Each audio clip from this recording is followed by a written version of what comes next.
Hello student, last lecture we discussed incomplete dominance. In the incomplete dominance, one gene cannot suppress other completely. म्हणजे आपण काय पाहिलं, ज्यावेळेस दोन ओव्हर व्हरायटी मध्ये क्रॉस केल्यानंतर F1 हायब्रिड्स मध्ये that's the intermediate will be obtained. मग आपण जे मेंडेलियन इनहेरिटन्स मध्ये पाहिलं, ज्याच्यामध्ये the one of the parental character which is expressly F1 hybrids, that characters we known as the dominance. Now today we will discuss here, आपल्याला NCERT मध्ये incomplete डॉमिनन्सच्या खाली एक सब हेडिंग दिलेला आहे, explanation of concept of dominance. Explanation of concept of dominance. आता बघा, तुमच्या मनामध्ये कधीतरी असा प्रश्न पडला असेल तर डॉमिनन्स म्हणजे काय, म्हणजे याला डॉमिनन्सच काय म्हणायचं किंवा रिसेसिव्ह काय आहे. हे आपल्याला सब हेडिंग दिले, explanation of concept of dominance. Incomplete डॉमिनन्सच्या खाली आपल्याला हे दिलेलं आहे. यामध्ये काही बेसिक गोष्टी आपल्याला दिल्या त्या आपण आज या ठिकाणी स्टडी करणार आहे. त्याच्यामध्ये explanation of concept of dominance आहे ना. व्हॉट एक्झॅक्टली डॉमिनन्स म्हणजे एक्झॅक्ट डॉमिनन्स आहे तरी काय, and why are some alleles are dominance and some recessive. बघा, what exactly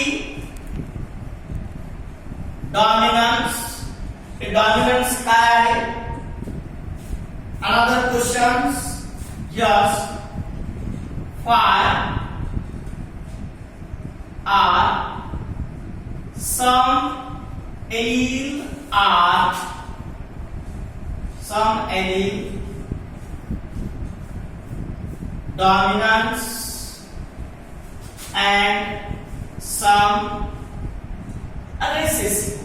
हे आपलं झालंय. आपण मेंडेलियन इनहेरिटन्स मध्ये पाहिले डॉमिनन्स कशाला म्हणायचं, रेसेसिव्ह कशाला म्हणायचं, पण एक्झॅक्ट डॉमिनन्स काय आहे आणि रेसेसिव्ह काय आहे. म्हणजे एलील आपल्याला माहिती की पेअर ऑफ जीन्स. मग याच्यामध्ये पेअर ऑफ जीन्स मध्ये काही जीन्स डॉमिनन्स आहेत तर काही जीन्स रेसेसिव्ह आहेत. तर हे का काही जीन्स डॉमिनन्स असतात आणि काही जीन्स रेसेसिव्ह असतात. आता याचा एक्झॅक्ट आन्सर आपल्याला कुठे दिलेला नाही, एनसीईआरटी मध्ये दिलेला नाही किंवा तुम्ही अदर रेफरन्स बुक जर आपण पाहिले तिथेही आपल्याला मिळणार नाही. परंतु आपण या ठिकाणी डॉमिनन्स कन्सेप्ट जो आहे ना, डॉमिनंट कन्सेप्ट या ठिकाणी काही एक्झाम्पलच्या आधारे या ठिकाणी एक्सप्लेन करणार आहोत. जे आपल्याला या question that to tackle this question, we must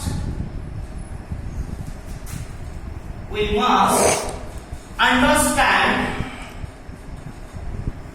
what a gene does. म्हणजे आपल्याला हे जे क्वेश्चन आहे त्याचा आन्सर जर करायचं असेल तर आपल्याला अगोदर अतिशय महत्त्वाचं आहे, अंडरस्टँड असणं गरजेचं आहे what gene does. And we know that what is the gene. Gene is a particular segment of DNA. Gene जो आहे हा gene एक DNA चा particular segment आहे which express the hereditary character which was passed from one generation to another generation. म्हणजे what gene does इथं आपल्याला जे आन्सर मिळू शकते या बेसिक टर्म्स इथं या ठिकाणी दिलेल्या आहेत. Now the gene contain information to the express a particular traits. म्हणजे जीन मध्ये काय कंटेन आहे, इन्फॉर्मेशन्स आहे to the express particular traits. तो जीन आहे, या जीन कडे इन्फॉर्मेशन प्रेझेंट आहे आणि ही इन्फॉर्मेशन जो काय करतो या ठिकाणी एक्सप्रेस करतो. तो जे ट्रेट्स आहेत, जे काही कॅरेक्टर्स आहेत, पर्टिक्युलर कॅरेक्टर्स आहेत, ते पर्टिक्युलर कॅरेक्टर्स काय केले जातात, एक्सप्रेस केले जातात. आपल्याला माहिती ट्रेट्स म्हणजे काय, डिटेक्टेबल व्हॅरियन्स, जे आपल्यामध्ये डिटेक्ट होतं किंवा जे ऑब्झर्वेबल आहे आपल्यामध्ये जे कॅरेक्टर दिसतात, ते कॅरेक्टर एक्सप्रेस करण्याचं काम कोण करतं, हा जीन करतो. The gene contain information to the express a particular trait. एखादी पर्टिक्युलर ट्रेट एक्सप्रेस करण्याचं काम तो जीन करतो, कारण that gene have a information. त्या जीन कडे तशी इन्फॉर्मेशन प्रेझेंट आहे आणि त्या इन्फॉर्मेशनच्या आधारावर तो पर्टिक्युलर ट्रेट जे आहे ते पर्टिक्युलर ट्रेट काय करतो, एक्सप्रेस करतो. In a diploid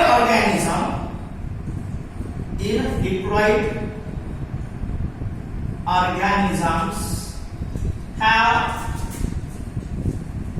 two copies of gene, that is pair of allele. म्हणजे जे डिप्लॉइड ऑर्गॅनिझम्स आहेत त्या डिप्लॉइड ऑर्गॅनिझमच्या डिप्लॉइड ऑर्गॅनिझम्स जो आहे त्या डिप्लॉइड ऑर्गॅनिझम कडे त्या जीनच्या किती कॉपीज असतात, 2 कॉपीज असतात. फॉर एक्झाम्पल इथे लिहितो आपण, for height capital T capital T capital T R capital T small T, that there are 2 copies of this gene. तो जो जीन्स आहे त्या जीनच्या 2 कॉपीज आहेत, त्याला आपण पेअर ऑफ एलील असं म्हणतो. कारण जीन जो प्रेझेंट आहे हा कधीही कसा असतो, पेअर मध्ये त्या ठिकाणी प्रेझेंट असतो. म्हणजे in diploid organism have 2 copies of gene, that is pair of allele. Now these allele need not always be identical as an heterozygote. तर बघा, हे जी एलील प्रेझेंट आहे, पेअर ऑफ एलील जी प्रेझेंट आहे, ही पेअर ऑफ एलील कशी असू शकते, it always be identical as an heterozygote. म्हणजे ही एलील डिफरंट फॉर्म मध्ये सुद्धा असू शकते किंवा सिमिलर पेअर ऑफ जीन सुद्धा असू शकते. म्हणजे आपण असं लिहू शकतो, दी alleles are identical or non-identical. Identical or non-identical म्हणजे that these alleles are homozygous. याला आपण homozygous किंवा identical म्हणतो. आणि हा जो आहे डिफरंट त्याला आपण heterozygous किंवा आपण याला नॉन आयडेंटिकल असं म्हणतो. म्हणजे जी एलील प्रेझेंट आहे ती एलील ही कशी असते, एकतर होमोझायगस असू शकते किंवा ती हेटेरोझायगस असू शकते. म्हणजे ती आयडेंटिकलच असणं गरजेचं नाही. ती एलील ऍज अँड हेटेरोझायगस सुद्धा असू शकते. 2 डिफरंट पेअर ऑफ जीन्स त्या ठिकाणी प्रेझेंट असू शकतात. One of them may be different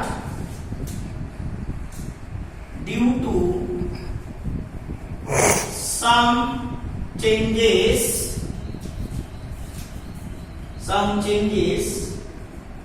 it has undergone, which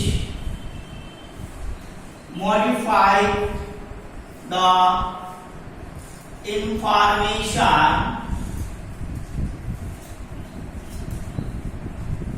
that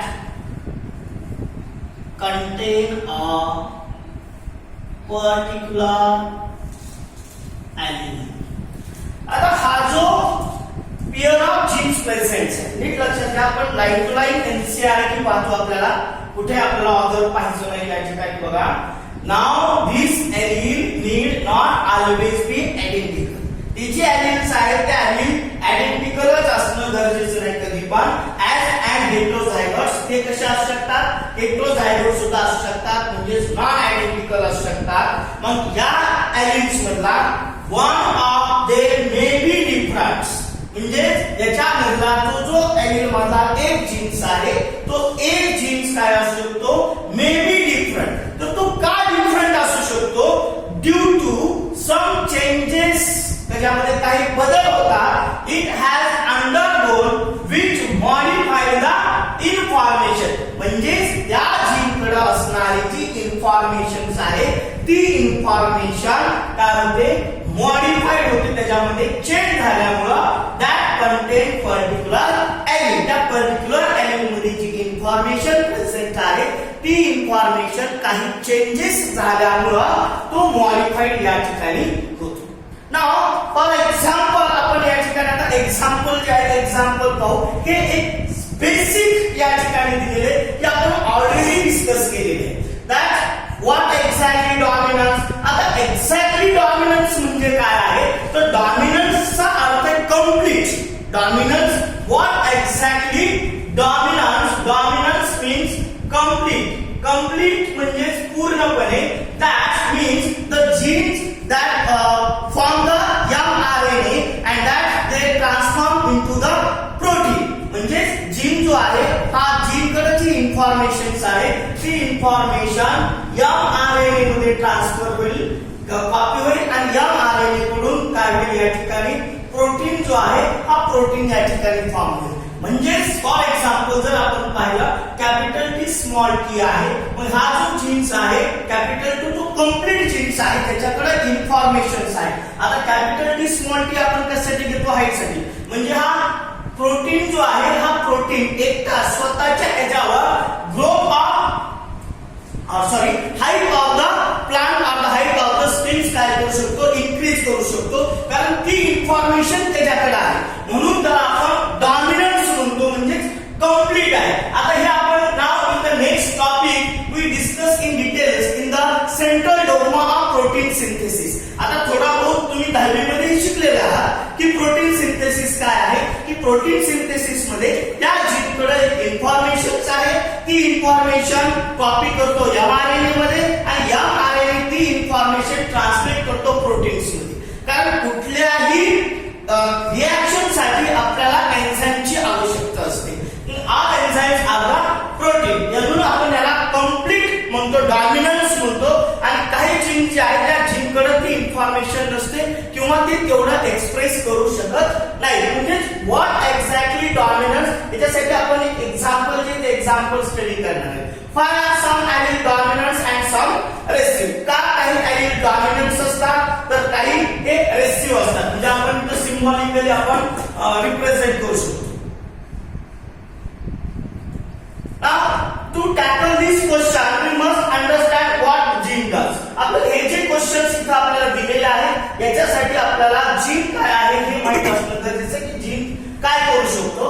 तर जीन कंटेन इन्फॉर्मेशन. मग जीन जो आहे त्या जीन कडे काय आहे, इन्फॉर्मेशन आहे to the express of particular trait. तो एखादी विशिष्ट प्रकारचे ट्रेट्स जे आहेत ते ट्रेट काय करतो, इन्फॉर्मेशन एक्सप्रेस करतो in diploid organism. For example human being, आपण डिप्लॉइड ऑर्गॅनिझम्स आहे that the two copies of gene that is pair of allele. Now these allele lead not always be identical. Pair of allele जी आहे या pair of allele म्हणजे जोड्या ज्या आहेत जीनच्या त्या कधीही आपल्याला त्या सिमिलर असणं गरजेचं नाही. ऍज अँड हेटेरोझायगोट्स, त्या हेटेरोझायगोट्स सुद्धा त्या ठिकाणी असू शकतात. म्हणजे ते alleles are identical or not identical. फक्त एनसीईआरटी काय केले, थोडंसं फिरून टाकलेलं आहे. जे काय पॉइंट्स आहेत ते आपल्याला क्लिअर करायचे. काही हिडन मध्ये दिलेलं आहे ते हिडन आपण या ठिकाणी एक्सप्लेन करतो conceptually. One of them may be different due to some changes. हे जे पेअर ऑफ एलिल मधला एखादा जीन जो आहे तो काय आहे, डिफरंट असू शकतो. का असू शकतो different, due to some changes it has and undergone which modified the information. काय झालं त्याच्यामध्ये आणि मॉडिफिकेशन झालेलं आहे. जी इन्फॉर्मेशन आहे ती इन्फॉर्मेशन काय झालेली आहे, चेंज झालेली आहे, जी त्या पर्टिक्युलर एलिमेंट मध्ये प्रेझेंट होती. Now we take example.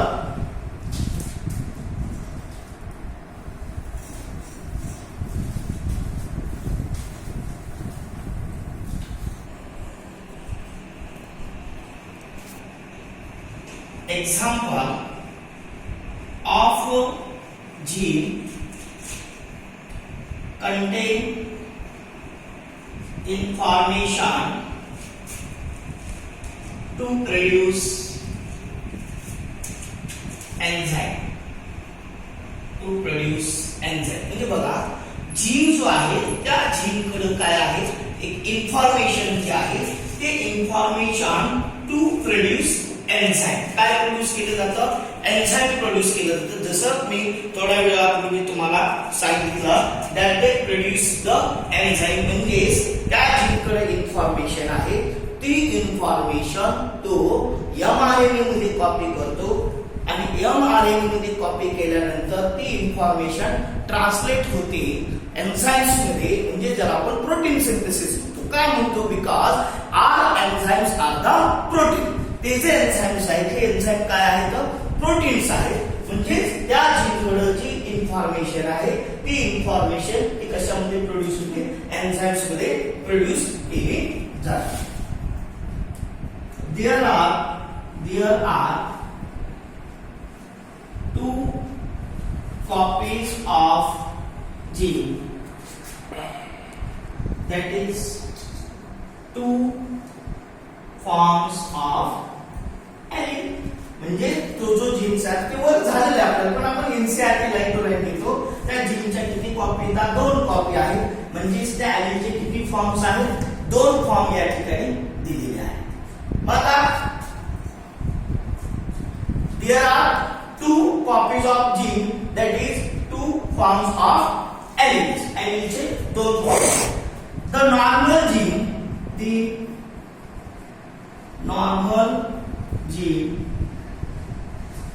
produce a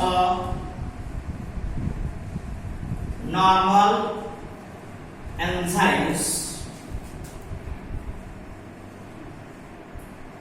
required for